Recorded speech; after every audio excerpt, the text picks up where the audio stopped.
गेले 15 ते 20 दिवस चालू असलेला प्रचार हा आम्ही भुसावळच्या डॉक्टर बाबासाहेब आंबेडकर ग्राउंडला मोठी रॅली घेऊन संपवला व गेले 15 ते 20 दिवस आम्ही या रावेर लोकसभा मतदारसंघामध्ये वंचित बहुजन आघाडीच्या मार्फत जी निवडणूक लढवत आहोत. आमचे आदरणीय नेते माननीय बाळासाहेब आंबेडकर साहेब यांच्या आदेशाने आम्ही या मतदारसंघातल्या प्रत्येक गाव खेड्यामध्ये जायचा प्रयत्न केला व आम्हाला असा एक प्रचंड असा चांगला प्रतिसाद लाभला आहे. लोकांमध्ये बदल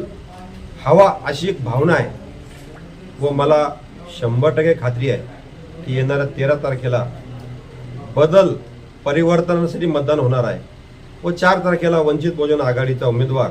आदरणीय बाळासाहेबांच्या विचारावर चालणारा हा पक्ष आहे